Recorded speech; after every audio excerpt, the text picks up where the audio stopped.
Video like जरूर कर लीजिए और ऐसे वीडियो लगातार फ्री में पाने के लिए चैनल को तुरंत सब्सक्राइब कर लीजिए और बेल आइकन को जरूर टैप कर लीजिए ताकि आगे भी सारे वीडियो आपको मिलते रहे। यूट्यूब में फॉलो करते हैं तो प्लीज ये वाला फ्री टेलीग्राम चैनल जरूर ज्वाइन कर लीजिएगा। सारे नोटिफिकेशन सारे अपडेट यहीं पे आते हैं, ध्यान रखिए।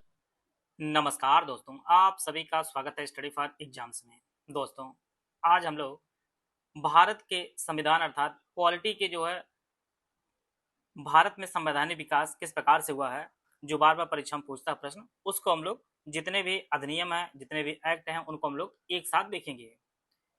यह आपके परीक्षा में बार बार पूछता ही है। भारत में जो संवैधानिक विकास हुआ है, ये दो भागों में से विभाजित किया गया है। एक आपका ईस्ट इंडिया कंपनी शासन के अंतर्गत, दूसरा जो हुआ है आपका ब्रिटिश ताज का शासन के अंतर्गत। यह दो भागों में विभाजित किया गया है। ईस्ट इंडिया कंपनी जो शासन रहा वह आपका 1773 से लेकर 1858 तक, और वहीं पर ब्रिटिश ताज का जो शासन रहा है यह आपका 1858 से 1947 तक रहा है। तो सबसे पहला उसे हम लोग देखेंगे 1773 का रेगुलेटिंग एक्ट।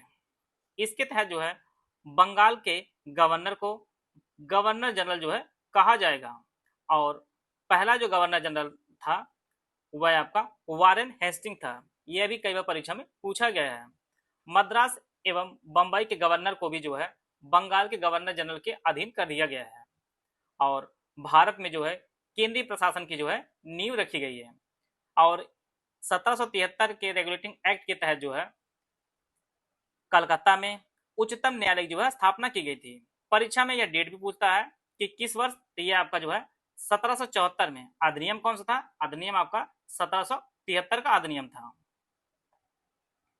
और इस उच्चतम न्यायालय में एक मुख्य न्यायाधीश नियुक्त किया गया था जिसका नाम एलिजा एम्पे था। साथ में 3 अन्य जज थे जिनका नाम चैम्बर्स, लिमेस्टर और हाइट था। यह नाम एलिजा एम्पे परीक्षा में पूछता है, इसको आप लोग नोट कर सकते हैं। इसके अलावा इस अधिनियम के तहत अंग्रेज अधिकारियों के निजी व्यापार तथा उपहार और रिश्वत लेने पर रोक लगाई गई थी 1773 के रेगुलेटिंग एक्ट के तहत। अगला आपका आता है एक्ट ऑफ सेटलमेंट। यह आपका 1781 में आता है। इसे ब्रिटिश सांसद बर्ग के सुझाव पर इसे लाया गया था, और इसका नाम बंगाल जुडिकेचर एक्ट या संशोधनात्मक अधिनियम भी इसका नाम था। और कलकत्ता सरकार को बंगाल, बिहार और उड़ीसा के लिए भी विधि बनाने का अधिकार दिया गया था इस अधिनियम के तहत, और इसके तहत राजस्व मंडलों की भी स्थापना की गई थी एक्ट ऑफ सेटलमेंट 1781 के तहत।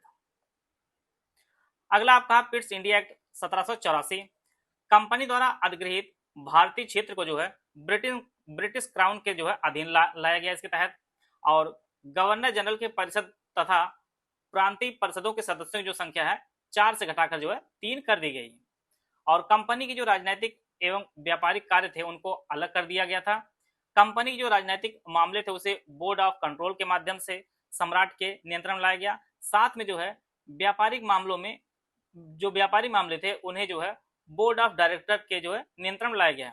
तो आप जानते हैं कि डायरेक्टर जो होते हैं वो कंपनी में होते हैं, तो व्यापार व्यापारी मामले कंपनी डायरेक्टर के तहत किया गया, बोर्ड ऑफ डायरेक्टर, और जो राजनीतिक मामले थे उन्हें बोर्ड ऑफ कंट्रोल के माध्यम से सम्राट के नियंत्रण में लाया गया। तो यह पिट्स इंडिया एक्ट 1784 के तहत हुआ था। परीक्षा में सीधे पूछेगा कि गवर्नर जनरल की परिषद तथा प्रांतीय सदस्यों की संख्या 4 से 3 किस एक्ट के तहत की गई? तो पिट्स इंडिया एक्ट 1784 के तहत की गई थी। अगला आपका है 1793 का चार्टर एक्ट। तो ईस्ट इंडिया कंपनी का भारत में व्यापार का एकाधिकार यह 20 वर्ष के बढ़ा दिया गया था। परीक्षा में सीधे पूछेगा कि किस चार्टर एक्ट के तहत ईस्ट इंडिया कंपनी का भारत में व्यापार का एकाधिकार 20 वर्ष बढ़ाया गया था। यह आपका 1793 वाला अधिनियम चार्टर एक्ट था। अगला आपका है 1813 का चार्टर अधिनियम। कंपनी को अगले 20 साल के लिए भारतीय क्षेत्रों तथा राजस्व पर नियंत्रण का अधिकार दिया गया। कंपनी का भारतीय व्यापार से एकाधिकार समाप्त कर दिया गया था, परंतु 2 चीज बाकी थी। उसमें आपका चाय पे एकाधिकार था, साथ में चीन के साथ व्यापार का एकाधिकार आगे भी जारी रहा था। इसके साथ ईसाई मिशनरी धर्म का प्रचार कर सकते थे, और पहली बार भारतीय शिक्षा पर 1 लाख प्रतिवर्ष खर्च करने का प्रावधान किया गया। यह 1813 का चार्टर अधिनियम के तहत किया गया था। परीक्षा दृष्टि यह इंपॉर्टेंट है। अगला आपका 1837 का अधिनियम, गवर्नर जनरल को जो है संपूर्ण देश के लिए बजट बनाने का अधिकार दिया गया और बंगाल के गवर्नर जनरल को अब जो है भारत का गवर्नर जनरल बना दिया गया है। और परीक्षा में जिससे बार बार परीक्षा पूछता है कि भारत का गवर्नर जनरल पहला कौन बने थे, तो विलियम बेंटिंग जो है पहले गवर्नर जनरल बने थे भारत के। तो यह जो है विलियम बेंटिंग भारत का पहला गवर्नर जनरल बना था। अगला आपका है 1853 का चार्टर अधिनियम। इसके तहत पहली बार विधान परिषद में जो 12 सदस्य होते थे की स्थापना की गई। विधायी कार्यों को प्रशासनिक कार्यों से अलग कर दिया गया और सिविल सेवकों की भर्ती जो है प्रतियोगिता परीक्षा प्रारंभ जो है की गई थी। और 1854 में जो है मैकाले समिति का भी गठन किया गया था और सिविल सेवा में जो है भारतीयों को अवसर भी दिया गया था। इसके तहत यूपीपीसीएस में 2025 पेड ग्रुप हमारा शुरू किया जा रहा है। दोनों भाषाओं में यह पेड ग्रुप हमारा है। पहला जो पेड ग्रुप है UPPSC 2025 mains complete GS study material group है, जिसमें जीएस 1 से लेकर 6 तक जो है सब कुछ मटेरियल दिया जाएगा। इसकी फीस 7800 रुपए है। इस ग्रुप में जो जीएस 1 के कुल 15 पॉइंट, जीएस 2 के 22 पॉइंट, जीएस 3 के 18 पॉइंट, जीएस 4 का 8 पॉइंट, जीएस 5 के कुल 21 पॉइंट, जीएस 6 के कुल 23 पॉइंट का जो है लेटेस्ट अपडेटेड कंप्लीट जो है पॉइंट वाइज मटेरियल हिंदी और अंग्रेजी दोनों भाषाओं में उपलब्ध कराया जाएगा। इसमें प्रैक्टिस करने के लिए आपको जीएस 1 से लेकर 6 के लगभग 500 most expected question with model answer जो है लेटेस्ट पैटर्न के अनुसार आपको दिया जाएगा। No answer writing feedback, answer writing का फीडबैक नहीं दिया जाएगा। जीएस 1 से लेकर 6 से संबंधित जितने भी current affair, UP budget, economic survey, current affair, government scheme, GS all completely updated जो है सब आपको प्रोवाइड किया है। दूसरा जो ग्रुप है UPSC 2025 mains general Hindi study material group, इसकी फीस 1500 रुपए। इसमें जो है यूपीपीएससी के ऑफिशियल सिलेबस के अनुसार complete general Hindi study material दिया जाएगा, 10 फुल एंड टेस्ट दिया जाएगा, विद मॉडल आंसर दिया जाएगा। इसकी कंप्लीट आंसर राइटिंग जो है फुल चेकिंग और फीडबैक आपको दिया जाएगा। UPSC mains answer writing group के सभी ग्रुप की आंसर राइटिंग का जो complete point to point feedback, voice message, personal guidance मिलेगा, कंप्लीट आंसर राइटिंग फीडबैक मिलेगा, ए टू जेड सब कुछ आपको पूरा फोकस आंसर राइटिंग इंप्रूवमेंट पर जो है कार्य किया जाएगा इसमें। तीसरा जो ग्रुप है 90 days answer writing feedback without model answer, GS 1 से लेकर 6 तक, इसकी फीस 5300 रुपए। इसमें ग्रुप में जो है daily 3 most expected question without model answer, एक दिन जीएस 1 2 3 रहेगा और अगले दिन आपका जो है 5 जीएस 5 6 4 5 6 रहेगा, दिया जाएगा। चौथा जो group 9 days answer writing with model answer, GS 1 से लेकर जीएस 6 तक, इसकी फीस 6500 रुपए। इस ग्रुप में जो है daily 3 most expected question with model answer दिया जाएगा। इसमें जो है एक दिन जीएस 1 से 3 दिया जाएगा, अगले दिन आपका जीएस 4 5 6 दिए जाएंगे और उसमें उस क्वेश्चन का जो मॉडल आंसर भी प्रोवाइड किया जाएगा। पांचवा जो ग्रुप है निबंध का है, इसकी फीस 3500 रुपए। कुल 36 निबंध टॉपिक वाइज दिया जाएगा। आंसर राइटिंग की कंप्लीट जो है चेकिंग किया जाएगा, complete point to point feedback दिया जाएगा, वॉइस मैसेज, पर्सनल गाइडेंस दिया जाएगा, पूरा फोकस निबंध राइटिंग इंप्रूवमेंट पर कराया जाएगा। निबंध के मॉडल आंसर भी आपको प्रोवाइड किए जाएंगे। इनमें से कोई बैच आप लाइन ज्वाइन करना चाहते हैं, 3 दिए गए नंबर 8564880530, 75238644559696060969606608 या 3 दिए गए नंबर, इस पे कॉल या व्हाट्सएप करके जो है आप जानकारी लेकर बैच से जुड़ सकते हैं और अपनी तैयारी को बेहतर कर सकते हैं। अगला आपका 1858 का भारत शासन अधिनियम। भारत में कंपनी का जो शासन समाप्त कर दिया गया और वहीं पर जो है ब्रिटिश क्राउन का जो शासन स्थापित किया गया और भारत सचिव का जो है पद का सृजन किया गया।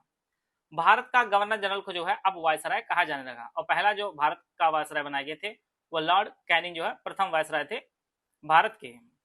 नेक्स्ट आपका है 1861 का भारत परिषद अधिनियम।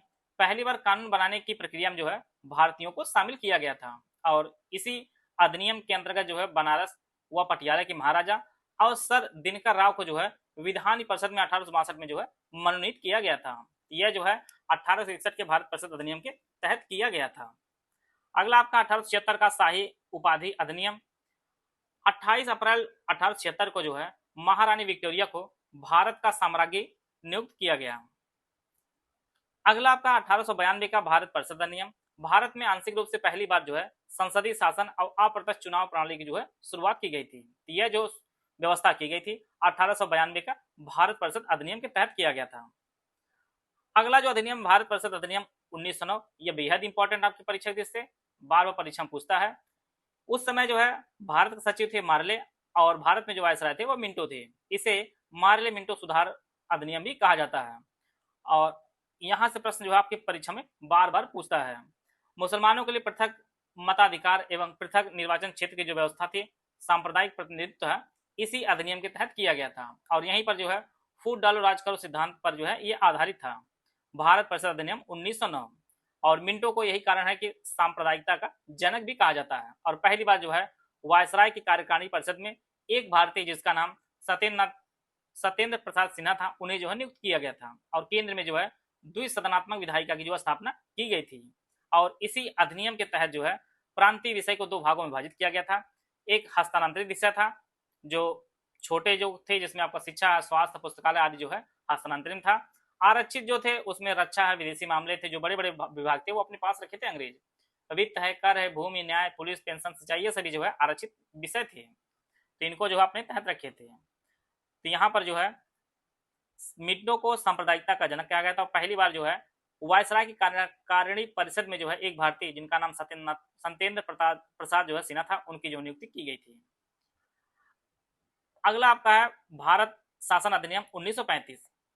प्रांतों में जो है द्वैध शासन जो समाप्त कर दिया गया था और केंद्र में जो द्वैध शासन शुरू कर दिया गया था और इसी अधिनियम के तहत जो भारतीय रिजर्व बैंक की स्थापना की गई थी 1 अप्रैल 1935 को और वर्ष 1937 में जो है संघीय न्यायालय की जो स्थापना की गई थी और इसी के तहत बर्मा अलग हुआ था वर्ष 1937 में। परीक्षा में यह भी कई बार पूछा है, यह भी आपकी परीक्षा दृष्टि इंपॉर्टेंट है।